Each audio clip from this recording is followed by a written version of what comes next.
Hi, everyone. Welcome to the Leadership Biz Cafe. I'm your host, Tanvir Nasir, CEO of Tanvir Nasir Leadership, our leadership firm that offers both virtual and in-person leadership keynotes and workshops.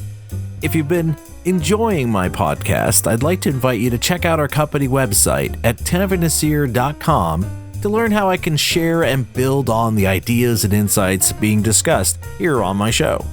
This will also give you the chance to read some of my articles I've written for my award-winning leadership blog that will also help you to improve the way you lead. And now, it looks like my espresso machine is all warmed up and ready to go to brew up another Leadership Espresso Shot.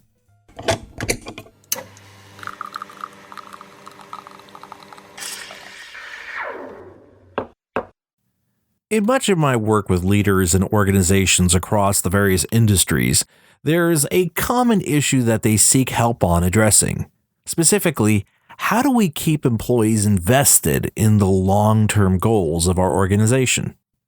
For these leaders, the question is not so much how to improve employee engagement, as it is how to sustain that enthusiasm and drive over the lifespan of a project or change initiative, where it takes months or even years to achieve a successful outcome. While I've shared strategies and insights based on what successful organizations like Pixar Animation Studios and the European Space Agency do to sustain employee motivation over a long period of time, for this edition of Leadership Espresso Shot, I wanted to share the results of a fascinating study that reveals some powerful insights into how to keep your employees' motivation going to complete a goal, especially when the finish line is hard to see from their vantage point. Researchers at the University of Chicago carried out an experiment where they wanted to see how a frequent buyer reward card offered by a local coffee shop could motivate coffee drinkers to become repeat customers. For this experiment, the researchers created two different kinds of reward cards where customers would be rewarded a free cup of coffee after 10 purchases. The first reward card version relied on giving customers a coffee cup-shaped stamp with every purchase. With this reward card design, the customer's focus would be directed towards how many purchases they had made to date. For the second reward card, 10 coffee cup images were featured on the card, and in this case, the coffee cup images would be punched out with every purchase, thereby putting the customer's focus on how many purchases were left to be made to get the free cup of coffee. Researchers then told the study participants that they would be given cards that were started by university students who had recently graduated, so these cards would be at various levels of completion. The researchers grouped these partially completed reward cards into two groups. Group 1 had only 3 coffee cup-shaped stamps, or 7 slots left to be punched, and was referred to as having what they called a low progress condition. Group 2 had 7 coffee cup-shaped stamps, or 3 slots left to be punched, and was referred to as having a high progress condition. The researchers handed out the different scenario and designed reward cards to the various participants and then evaluated how motivated research participants would be to finish the reward card to get their free cup of coffee.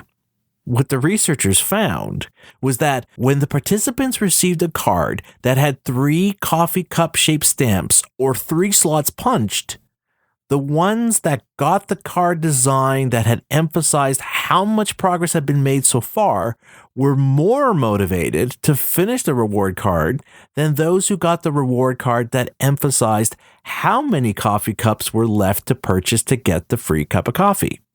Conversely, for those participants who got cards where there were 7 coffee cup-shaped stamps or 7 slots punched, the ones with the card design that emphasized how many coffee cups were left to buy to get the free cup were more motivated to get that free cup of coffee than those whose card focused only on how many cups of coffee were purchased so far.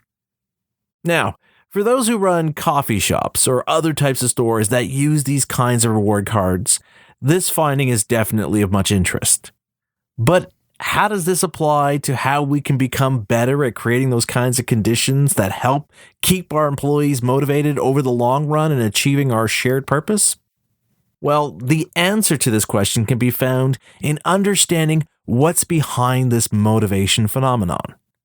The researchers refer to this behavior as the small area hypothesis, which states that how people monitor their progress towards goal completion influences their motivation. In other words, what their findings reveal is that at the beginning of a project or change initiative, the best way to tap into our motivation to accomplish a certain goal is by focusing on what we've achieved so far. However, as we near the completion of our task or goal, we need to shift our focus away from what we've accomplished and focus instead on how much further we have to go to cross that finish line. What this means is that as leaders, our perception of progress has to evolve in order to keep our employees motivated.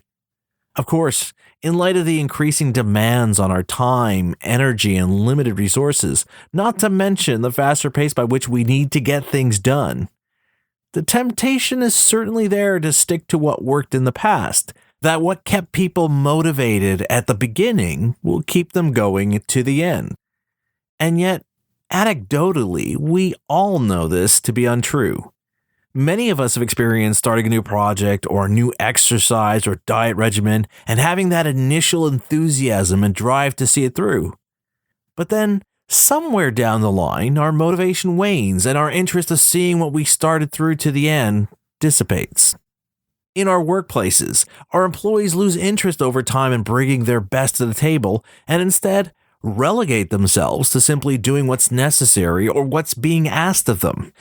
This is the predicament that many leaders now find themselves in, leading a group of people who, while clearly competent, are no longer as invested in the work they do as they were when they first joined or when the project first began. But here is where this seemingly unrelated study can help us to better understand how to engage our employees in the work they do so that they remain motivated and excited about the shared purpose that defines why we do what we do. This study's findings remind us that we can't check in every now and then to gauge employee progress and expect people to be motivated. Rather, what's required here is a more nuanced approach, one where we have an ongoing conversation with our employees to help provide the context behind the progress they've made so far.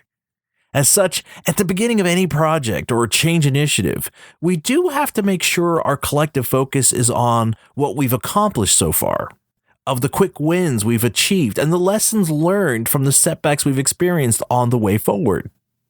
But then there's that tipping point where we need to shift our employees' perception of progress away from what they've achieved so far to how much closer they are to being successful in their collective efforts. This study's findings are a tangible reminder that consistent communication allows us to better understand how our employees' needs evolve over time, of what we need to be communicating to them to not only help them appreciate the value of their present contributions, but what will keep them motivated to keep going forward as well. Again, in light of the faster-paced, ever-changing global environment that we all have to operate within, it's easy for us to simply keep our heads down, focusing on managing processes and tasks at the expense of paying attention to what our employees are going through, of the challenges they currently face, and the opportunities they see to make things better that are going unnoticed by those in charge. But if there's one critical lesson we can learn from this study, it's that our job as leaders is not to motivate employees, but to understand what sustains their motivation. That we recognize that what our employees need to feel like they are making progress has to reflect an understanding of both where they are right now and what they need from us to keep pressing ahead despite what stands before them. By understanding the evolving nature of how we perceive progress over the long term, leaders can ensure they are in fact communicating a message that not only inspires their employees to continue to bring their best efforts to the table, but also how to keep their employees engaged in the long run in the shared purpose that drives their collective efforts. So, some hopefully interesting food for thought to get you to ponder how you are communicating progress in your organization as we come to the end of yet another cup of Leadership Espresso Shot.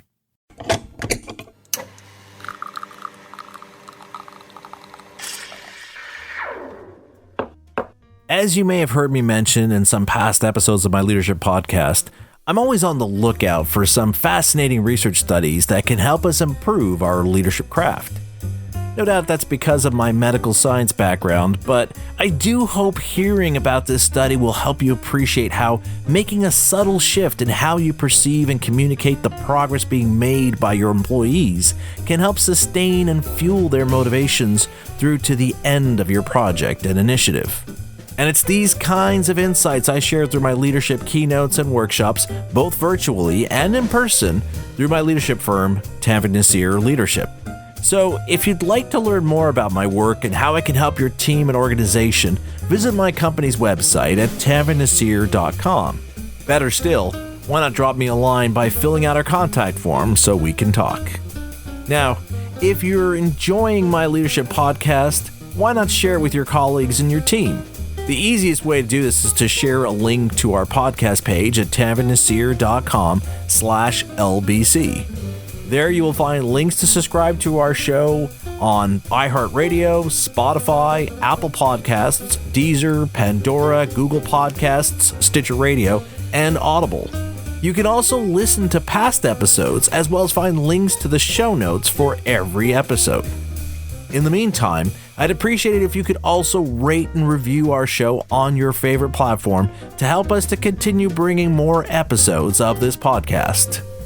And with that, I'm Tanvir Naseer, and you've been listening to Leadership Biz Cafe.